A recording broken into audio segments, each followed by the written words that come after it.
आज हम लोग पढ़ेंगे इलेक्ट्रिक फ्लक्स के बारे में। इलेक्ट्रिक फ्लक्स के बारे में पढ़ने से पहले हमें तीन बेसिक चीजों की जानकारी होनी बहुत जरूरी है।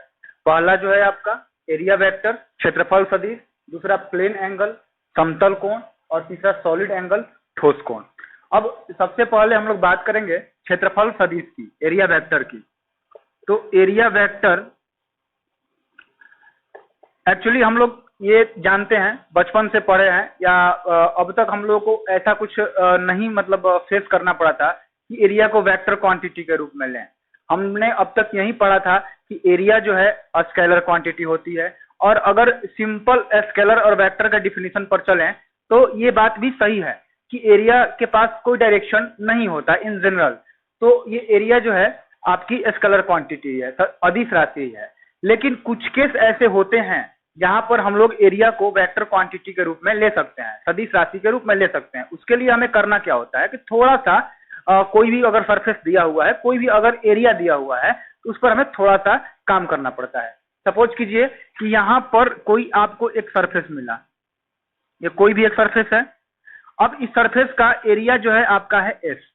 हमने कहा कि इस सरफेस का एरिया क्षेत्रफल जो है आपका वो मिल गया एस। अब इस पर क्या करेंगे, इसके किसी भी जगह पर जहां हमें मन करे वहां से हम लोग एक एलिमेंट्री एरिया ले लेंगे। ये क्या है आपका एलिमेंट्री एरिया। अब इस एलिमेंट्री एरिया को हमें नाम दे दिया डीएस, क्योंकि एरिया को दिखाया एस से, तो एलिमेंट्री एरिया हमारा हो जाएगा डीएस। ये छोटे छोटे चूंकि एरिया से मिलकर के एक बड़े एरिया का निर्माण होता है। अब इस डीएस से ही हम लोग एरिया वेक्टर जो है उसको डिसाइड कर सकते हैं, एरिया वेक्टर जो है उसको निकाल सकते हैं। लेकिन उस एरिया वेक्टर को निकालने के लिए हमारे पास कुछ नेसेसरी कंडीशन है, कुछ नेसेसरी कंडीशन है जिनको हमें फॉलो करना पड़ेगा। पहला कंडीशन ये है कि आपका जो डीएस है ये डीएस वेक्टर के बराबर होगा। डीएस वेक्टर का मतलब क्या हो गया, एरिया वेक्टर। अब दूसरा चीज कि ये जो डीएस है आपका डीएस वेक्टर, एरिया वेक्टर जो है ये हमेशा ही सरफेस के एरिया के परपेंडिकुलर होगा, सरफेस के एरिया के परपेंडिकुलर होगा। और यहाँ पर इस एरिया को हमें वेक्टर बनाने के लिए एक छोटा सा अपने तरफ से काम करना पड़ेगा, वो है यूनिट वेक्टर लगाने का। हम लोग स्केलर वेक्टर जब पढ़े थे 11th क्लास में, तो वहां पर हमने इसको पढ़ा हुआ था। ये क्या है आपका यूनिट वेक्टर है। अगर हम किसी स्केलर क्वांटिटी के साथ इसको लगा देते हैं, इसको यूज करते हैं, उसके साथ इसको डॉट प्रोडक्ट इसका कर देते हैं, तो उस क्वांटिटी के मैग्नीट्यूड में कोई परिवर्तन नहीं होता है, बल्कि उसका हमें डायरेक्शन मिल जाता है। तो यहां पर भी सेम काम करना है। ये जो डीएस है एलिमेंट्री एरिया है, इसके बिल्कुल परपेंडिकुलर हम लोग ले सकते हैं एरिया वेक्टर। ये एरिया वेक्टर जो है ये इस एलिमेंट्री एरिया के बिल्कुल परपेंडिकुलर होगा। एलिमेंट्री एरिया नहीं, एक्चुअली में ये जो टोटल जो एरिया है, टोटल जैसे ये आपका सरफेस हो गया, इस सरफेस का पूरा एरिया की बात कर रहे हैं, तो इस एरिया के परपेंडिकुलर होगा। इसका जो फॉर्मूला होता है ds vector is equal to ds dot product unit vector. इस फॉर्मूला को अप्लाई करके हम लोग किसी भी एलिमेंट्री एरिया को एरिया वेक्टर में कन्वर्ट कर सकते हैं। मतलब ये होता है कि हमारे पास एक ये सिंपल फिगर है, क्या हमारे पास कोई डिफरेंट वे का फिगर हो, कोई डिफरेंट वे का एरिया हो, तो भी हम ये काम कर सकते हैं? तो जवाब है कि हाँ, बिल्कुल कर सकते हैं। सपोज कीजिए कोई आपका इस तरह का एरिया दिया हुआ है, ये मान लीजिए कि आपका एरिया एस है।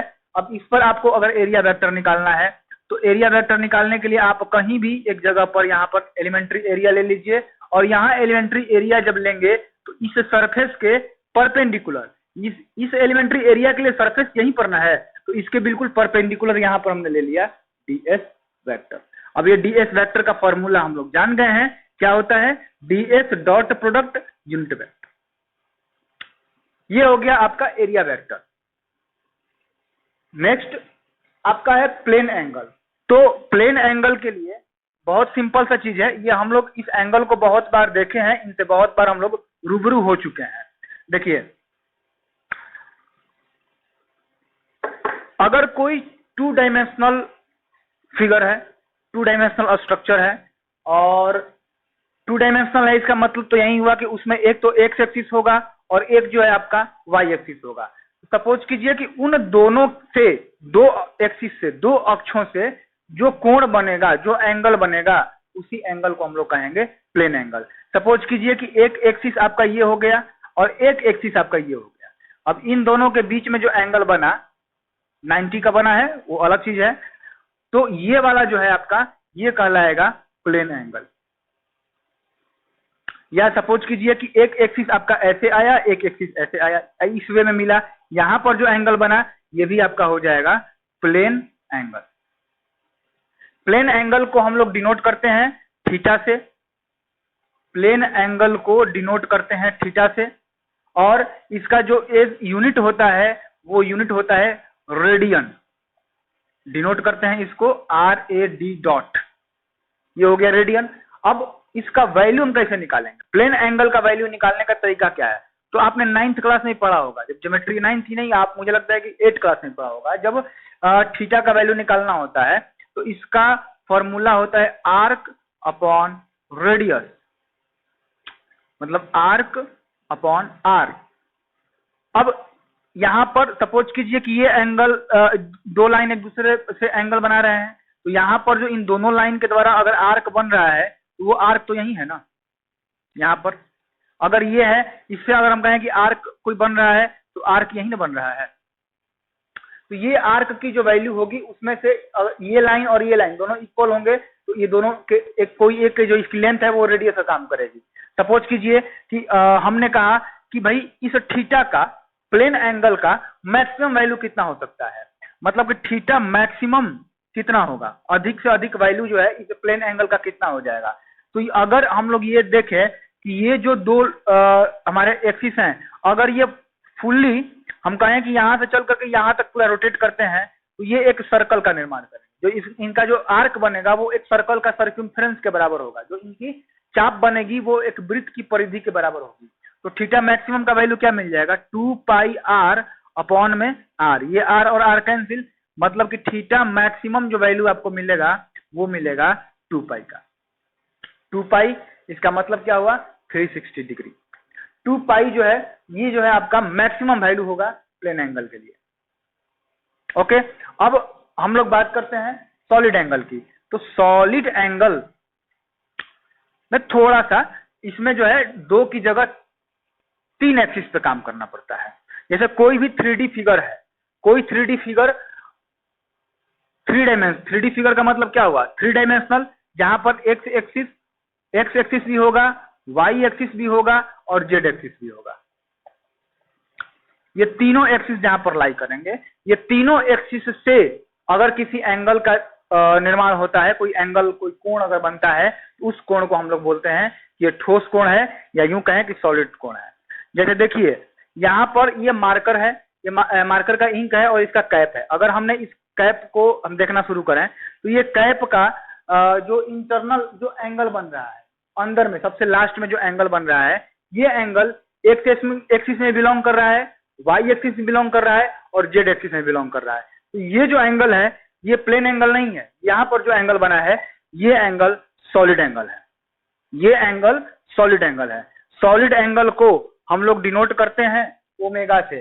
सॉलिड एंगल को डिनोट किया जाता है ओमेगा से, या बहुत जगह इसको डिनोट किया जाता है ओम से भी। अब देखिए इसको समझते हैं फिगर से। अगर आपको हम कहें कि कोई भी एक स्फीयर है, कोई एक गोला है, कोई एक स्फीयर हो गया, इस स्फीयर के सेंटर पर कोई एक एंगल बन रहा है इस तरह का, ये ऐसे मिला हुआ है। देखिए यहाँ पर ये आपका एक्स एक्सिस पे भी है, वाई एक्सिस पे भी है और जेड एक्सिस पे भी है। ये दोनों पे आपका यहाँ पर जो एंगल बनेगा ये एंगल लाई करता है। इस एंगल को ऐसे दिखाया जाता है। यहाँ पर जो एंगल बनेगा ये एंगल हो जाएगा आपका सॉलिड एंगल। इसको डिनोट करेंगे ओमेगा से या फिर ओम से। और इसका जो एसआई यूनिट होता है, इसका जो यूनिट होता है वो यूनिट आपका हो जाएगा अस्टेरेडियन। उसको डिनोट करते हैं SR डॉट, इसको बोलते हैं अस्टेरेडियन। और इसका वैल्यू हमें अगर निकालना है, अगर हमने कहा कि हमें सॉलिड एंगल की वैल्यू निकालनी है, तो सॉलिड एंगल का वैल्यू निकालने के लिए फॉर्मूला है एरिया अपॉन आर स्क्वायर। मतलब जो भी आपको यहाँ पर जितना एरिया कवर हुआ है, ये जो है आपका एरिया है, ये जितना एरिया कवर हुआ है इस एरिया से इस आर का स्क्वायर करके डिवाइड कर देंगे, इस एंगल का वैल्यू हमको मिल जाएगा। अगर हम कहें कि इस पूरे स्फीयर के लिए, इस पूरे गोले के लिए सॉलिड एंगल का मैक्सिमम वैल्यू कितना होगा, हमने अगर कहा कि ओमेगा मैक्सिमम कितना होगा वैल्यू इसका, तो इसका वैल्यू हम जानते हैं कि स्फीयर का एरिया कितना होता है 4 पाई आर स्क्वायर, और अपॉन में क्या है आर स्क्वायर, ये दोनों कैंसिल, मतलब ओमेगा मैक्सिमम की जो वैल्यू मिलेगी वो मिलेगी हमें 4 पाई। 4 पाई से ज्यादा ओमेगा मैक्सिमम की वैल्यू नहीं होती है।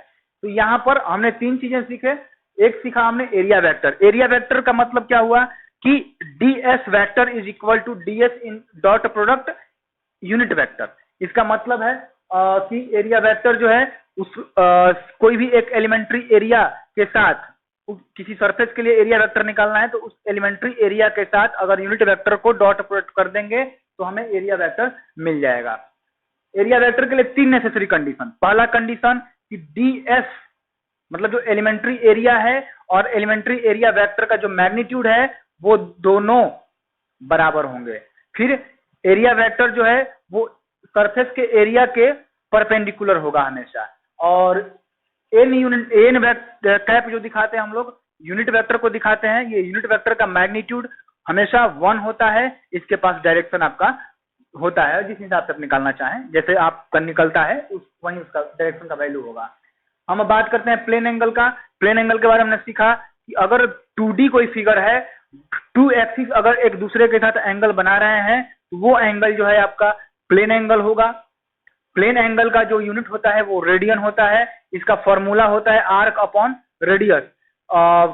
किसी भी प्लेन एंगल का मैक्सिमम वैल्यू 2 पाई होता है, 2 पाई के बराबर होता है।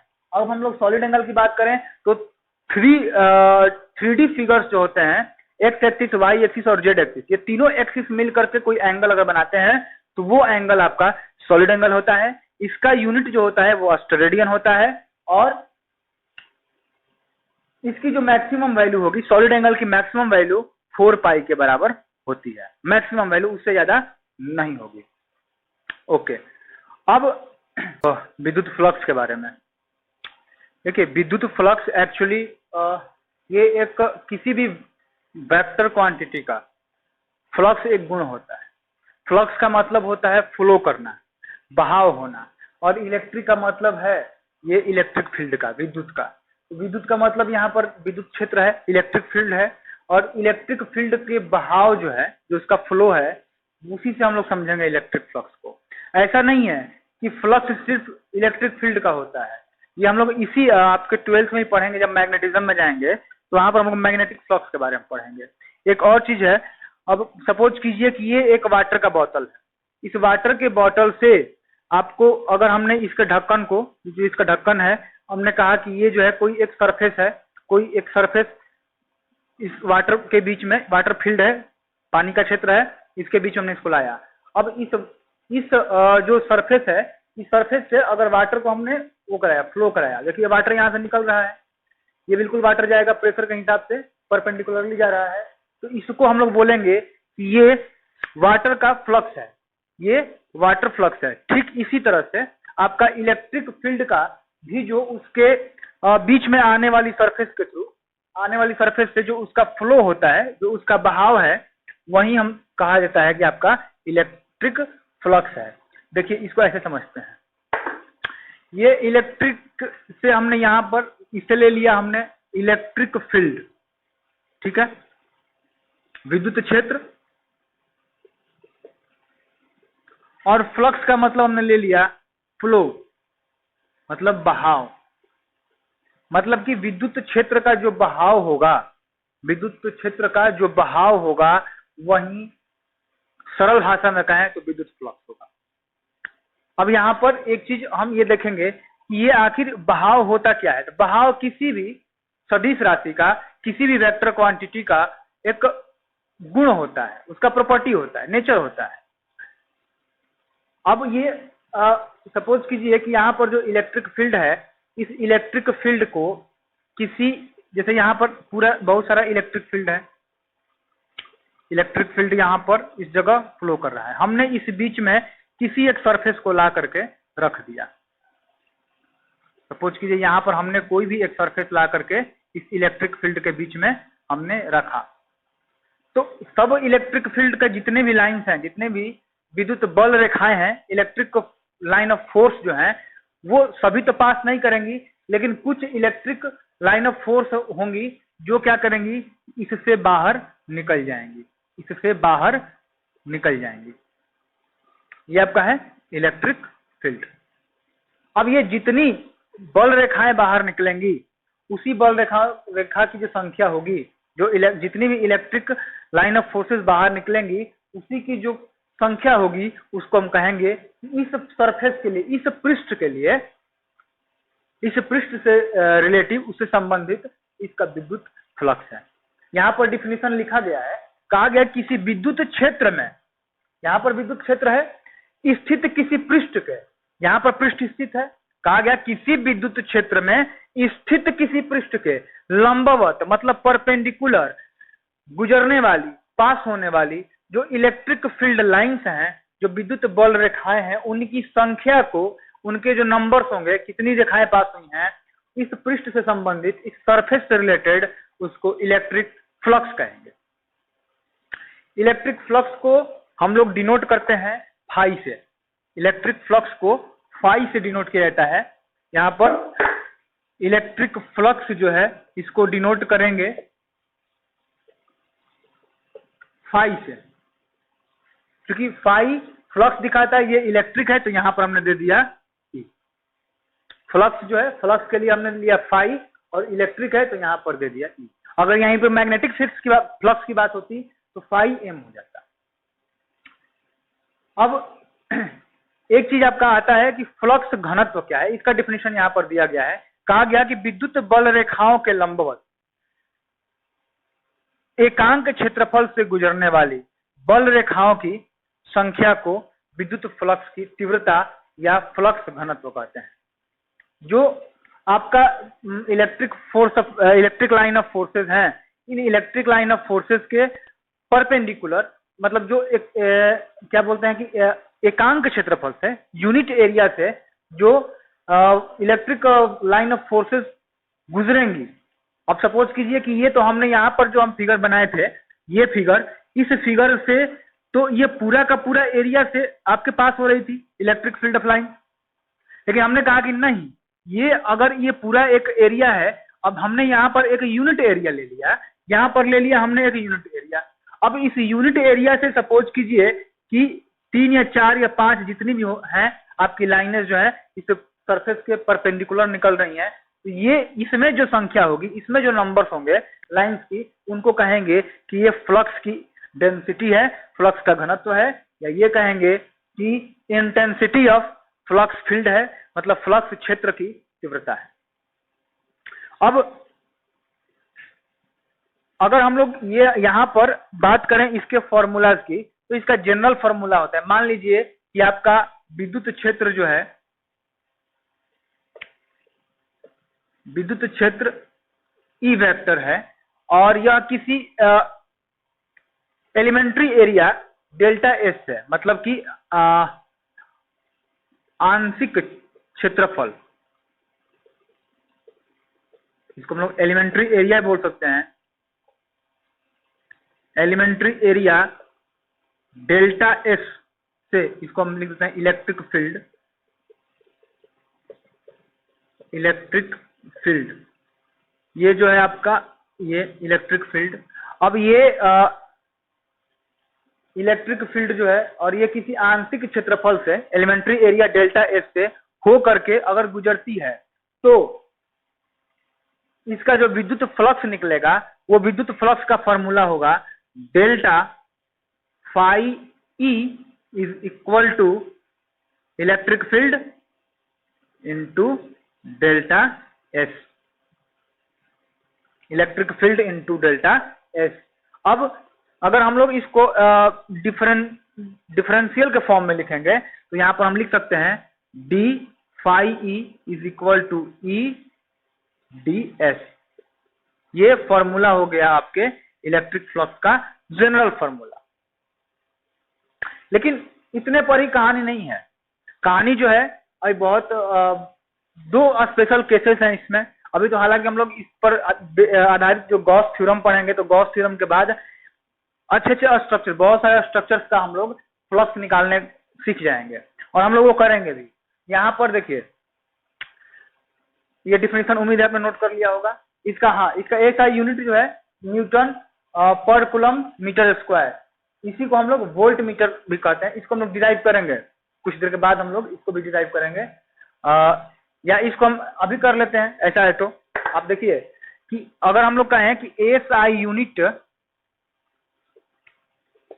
फ्लक्स का, तो यहां पर क्या है, इलेक्ट्रिक फील्ड है, इलेक्ट्रिक फील्ड, और यहां पर क्या है, एरिया है। तो ये हो जाएगा आपका यूनिट ऑफ, ले लीजिए यूनिट आपको वो करना है, unit of electric field and unit of area. Electric field का कितना होता है यूनिट, न्यूटन पर कूलम, एंड एरिया का हो जाता है मीटर स्क्वायर। तो यहाँ पर आपको मिल गया न्यूटन पर कूलम मीटर स्क्वायर। इसको हम लोग और अरेंज करें, न्यूटन मीटर स्क्वायर पर कूलम। यही आपका आगे हम लोग पढ़ेंगे सेकंड चैप्टर में, वोल्ट मीटर, और ये दोनों एक दूसरे के बराबर होते हैं। इसमें न्यूटन मीटर पर कूलम को हम लोग वोल्ट बोलते हैं, तो न्यूटन मीटर पर कूलम हमने ले लिया और एक मीटर छोड़ दिया, वोल्ट मीटर हो गया। अब इसके लिए इस इलेक्ट्रिक फ्लक्स में दो स्पेशल केसेस हैं।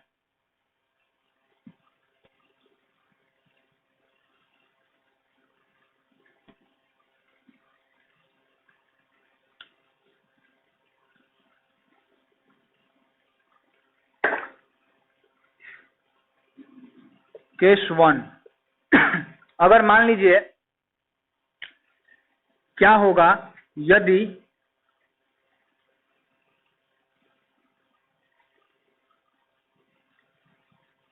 एलिमेंट्री एरिया डेल्टा एस और इलेक्ट्रिक फील्ड ई वेक्टर दोनों के बीच में कोई एंगल अगर थीटा बन जाएगा, तब क्या होगा उस केस में। सपोज कीजिए कि यहाँ पर ये एक सरफेस हो गया, हम ये कहें कि ये सरफेस का एक एलिमेंट्री एरिया ही है, अगर इससे जो इलेक्ट्रिक फील्ड निकला वो कुछ ऐसे निकल जाए, कुछ ऐसे निकल जाए, तब इस केस में हम क्या करेंगे। इस केस में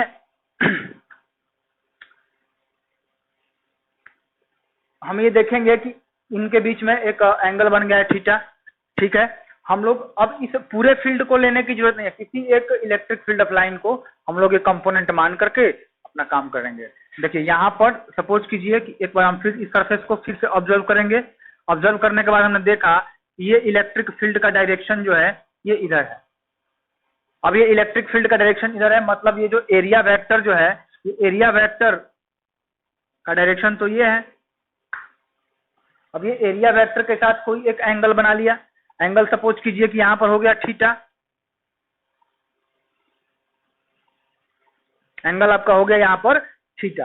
अब यहां पर जो एंगल थीटा हुआ, तो अब हमें क्या करना पड़ेगा, यहां पर जो इलेक्ट्रिक फील्ड है, इस इलेक्ट्रिक फील्ड का कंपोनेंट तोड़ना पड़ेगा। और कंपोनेंट तोड़ना हम जानते हैं, अगर ये ई वेक्टर है इलेक्ट्रिक फील्ड का, तो इधर को जो कंपोनेंट टूटेगा ई साइन थीटा, और इस पर जो कंपोनेंट टूटेगा यहां पर वो टूटेगा ई कॉस थीटा। ई कॉस थीटा का जो कंपोनेंट होगा इसको हम लोग ले लेंगे, ई साइन थीटा से हमें कोई मतलब नहीं है। अब यहाँ पर जब हमने ई कॉस थीटा को ले लिया, तो हम यहीं से अब फ्लक्स का फॉर्मूला लिख सकते हैं। यहाँ पर केस में हम लिख सकते हैं कि जब अल्पांश क्षेत्रफल डेल्टा एस और विद्युत क्षेत्र ई वेक्टर के बीच कोई कोण थीटा बन रहा हो, तब तो यहाँ पर अगर हम लोग इसको इंग्लिश में लिखें तो when theta is the angle between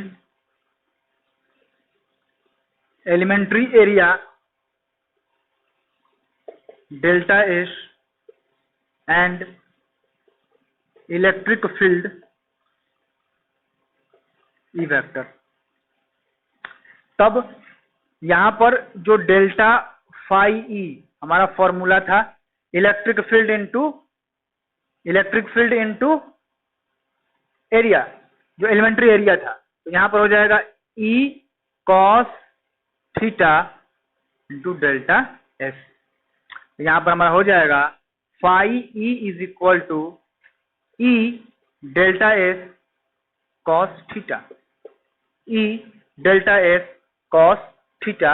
अगर हम लोग एक आपने पढ़ा होगा कि यदि ए वेक्टर और वी वेक्टर का हम लोग डॉट प्रोडक्ट करते हैं तो हमें क्या मिलता था, ए बी कॉस थीटा। ये हमने पढ़ा था 11th क्लास के वेक्टर में। तो यहाँ पर भी हम लोग लिख सकते हैं delta phi E is equal to E vector dot product delta S vector. ये डेल्टा एस वेक्टर क्या है, यही तो एरिया वेक्टर है जो हमने अभी थोड़ी देर पहले पढ़ा था। ओके, ये आपका हो गया केस नंबर 1। अब हम लोग बात करेंगे केस नंबर 2 की। तो केस नंबर 2 में आपका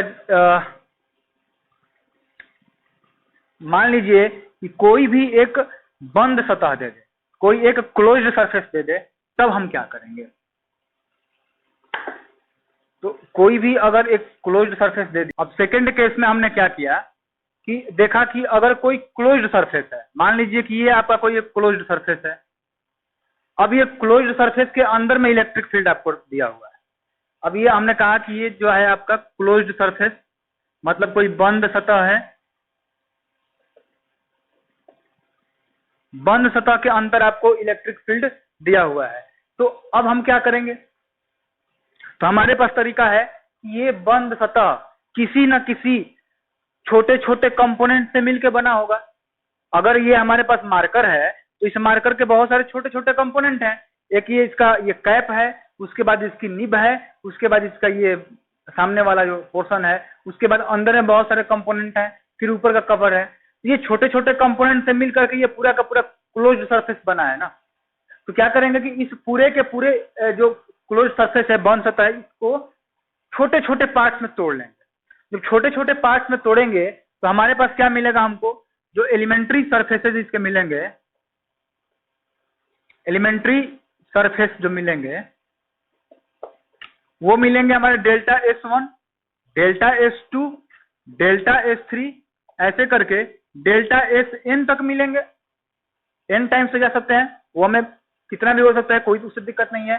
और इन सबके लिए जो इलेक्ट्रिक फील्ड डिस्ट्रीब्यूट होगा, इसके लिए जो इलेक्ट्रिक फील्ड डिस्ट्रीब्यूट होगा वो भी तो E1 होगा, इसके लिए जो इलेक्ट्रिक फील्ड डिस्ट्रीब्यूट होगा वो E2 होगा, इसके लिए जो डिस्ट्रीब्यूट होगा वो E3 होगा।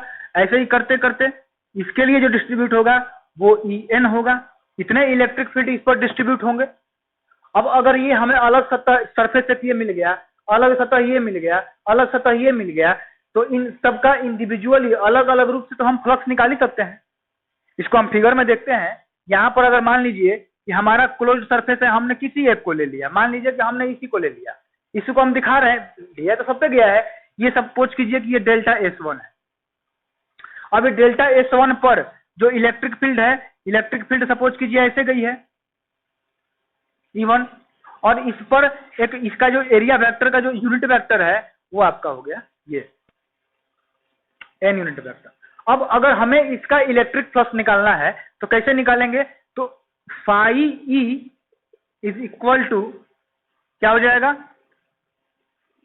इसके लिए मतलब E1 delta S1 plus E2 delta S2 plus E3 delta S3 plus dot dot dot En delta Sn, ऐसे चलते गया। अब इसको इतना लंबा तो हम नहीं लिखेंगे, हमारे पास मैथमेटिक्स है, मैथमेटिक्स है तो हम उसके सहारे इसको छोटा कर सकते हैं। सपोज कीजिए कि ये n जो है ये भी कोई इंटीजर है, लिख देते हैं यहाँ पर वेयर जहां n इज इंटीजर, कोई पूर्णांक है।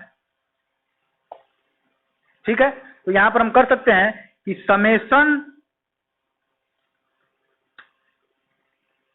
Summation of E I delta S I, I for integer, और यहां पर आई का वैल्यू जो है कहां से 1 से लेकर के n तक है, 1 से लेकर के n तक है। एक आपके फ्लक्स का फॉर्मूला इस क्लोज्ड सरफेस के लिए ये भी मिल गया, इस क्लोज्ड सरफेस के लिए फ्लक्स का फॉर्मूला ये हो गया। लेकिन अगर मान लीजिए कंडीशन और है कि यहाँ पर जो आपका डेल्टा एस जो है, मतलब जो आपने एलिमेंट्री जो सरफेस तोड़ा है, जो बंद सतह तोड़ा है, वो बंद सतह 0 से लेकर के और n जो है इन्फिनिटी तक टेंड कर रहा है। डेल्टा एस जो है बंद सतह 0 से लेकर के n जो है आपके इन्फिनिटी तक टेंड कर रहा है, मतलब कि ये 0 से, जो सतह 0 से लेकर के इन्फिनिटी तक है।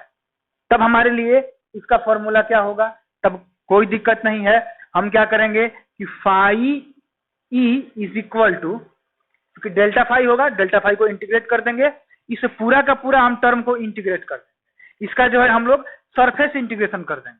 कौन सा इंटीग्रेशन कर देंगे, सरफेस इंटीग्रेशन। जैसे क्लोज सरफेस के लिए जब हम इंटीग्रेशन करते हैं, जो समाकलन करते हैं, तो वो समाकलन सिंपल समाकलन होता है। लेकिन यहाँ पर जब हम लोग इंटीग्रेट करेंगे, जब इसको समाकलित करेंगे, तो वो सतह के रिस्पेक्ट में, सतह के सापेक्ष जो है यहाँ पर समाकलन करेंगे, सरफेस इंटीग्रेशन करेंगे। सरफेस इंटीग्रेशन करेंगे तो हमारा जो फॉर्मूला मिलेगा यहाँ पर ई vector dot product D S vector, ये भी आपका जो है इलेक्ट्रिक फ्लक्स का फॉर्मूला, ये आपका इलेक्ट्रिक फ्लक्स का फॉर्मूला फाइनली मिल गया। एक बार फिर से हम लोग पूरे टॉपिक का जो भी पढ़े हैं उसका रिवीजन करते हैं। इलेक्ट्रिक फ्लक्स, विद्युत फ्लक्स क्या है, तो इलेक्ट्रिक फील्ड में किसी सरफेस के परपेंडिकुलर जितनी भी electric line of forces cross करेंगी, जो गुजरेंगी, उनकी जो संख्या है, उनका जो नंबर है, वो उस पृष्ठ के लिए, उस सरफेस के लिए इलेक्ट्रिक फ्लक्स कहलाता है। विद्युत क्षेत्र में किसी पृष्ठ के लंबवत गुजरने वाली विद्युत बल रेखाओं की संख्या को विद्युत फ्लक्स कहते हैं। इसे हम लोग फाई से डिनोट करते हैं, फाई फ्लक्स के लिए, और उसके साथ एक लिखते हैं ई, तो फाई ई से इसको हम डिनोट करते हैं इलेक्ट्रिक फ्लक्स को। इसका जो यूनिट होता है वो वोल्ट मीटर होता है या न्यूटन मीटर स्क्वायर पर कूलम्ब होता है। अब इसका जो जनरल फॉर्मूला होता है वो phi E is equal to E into delta S, और आपके दो स्पेशल केसेस हैं। पहला केस ओपन सरफेस के लिए है, वहां पर हमें फॉर्मूला जो मिला था वो फॉर्मूला मिला था delta phi E is equal to E vector dot product delta S vector, मतलब E vector into area vector. अगर हम लोग क्लोज सरफेस की बात करें तो इसके लिए हमारे पास दो फॉर्मूला है, phi E is equal to summation of I is equal to N tends to N E I delta S I, और अगर आपका डेल्टा एस 0 को टेंड करे और एन जो है इन्फिनिटी टेंड करे तो phi E is equal to surface integral E vector dot product DS vector. Okay, आगे हम लोग पढ़ेंगे गॉस थ्योरम के बारे में और गॉस थ्योरम के एप्लीकेशंस के बारे में। बहुत इंपॉर्टेंट टॉपिक है,